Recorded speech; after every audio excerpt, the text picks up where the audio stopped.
If you look at your life and see a graveyard of half-finished projects, a guitar collecting dust, a half-built website, baking tools you used twice, and a sudden obsession with learning jujitsu, you probably carry a very specific kind of shame.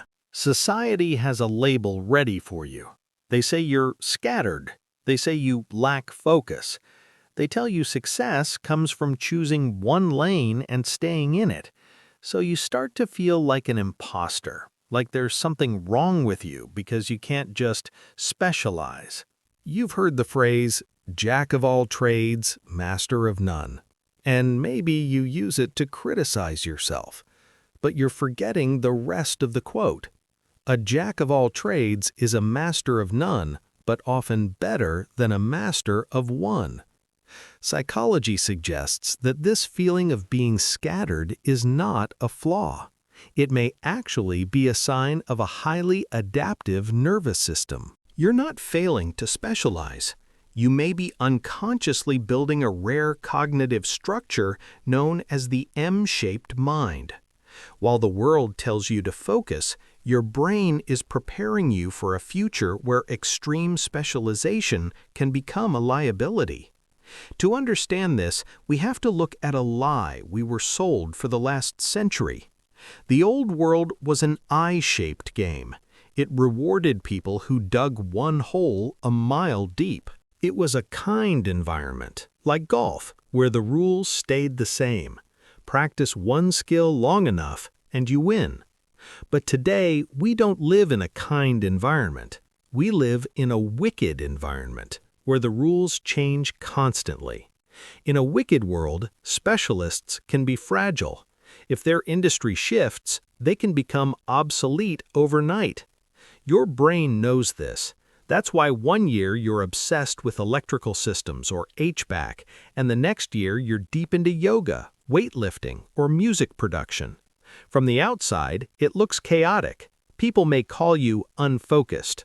But what you're actually doing is collecting data points from different worlds. This leads to something powerful in psychology called far transfer.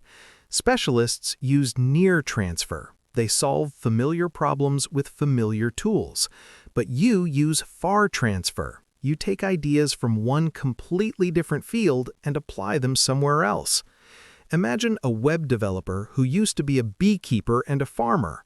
On paper, that sounds unrelated, but farming teaches you about ecosystems, cycles, patience, and growth patterns.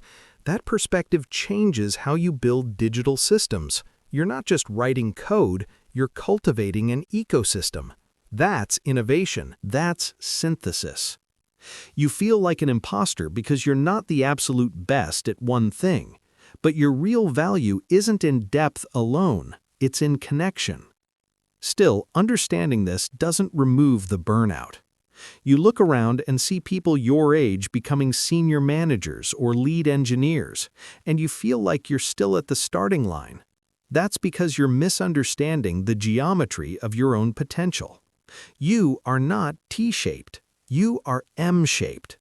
An M-shaped person has multiple pillars of depth connected by curiosity. Here's the trap. You cannot build all the pillars at once. If you try to learn data science, write a novel, and start a business in the same month, you collapse. Successful polymaths practice serial mastery.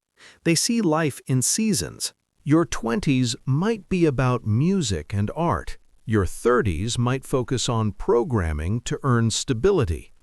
You didn't quit your earlier interests, you completed that season. One person in his 50s finally understood this. He couldn't choose between art and programming, so he let programming be the pillar that paid the bills, while music, philosophy, and game design lived in his evenings and weekends. He even refused high-stress promotions to protect his energy. He didn't force everything to merge instantly. He allowed them to grow separately. Eventually, all his skills came together in the form of his own video game project. That is the M-shape in action.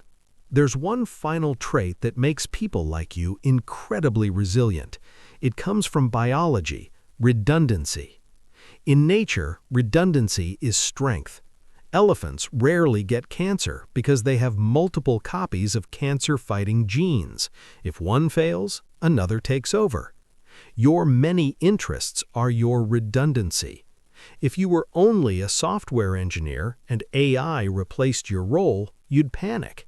But if you're a software engineer who also understands electrical systems, repairs machinery, teaches language, or creates music, you're adaptable.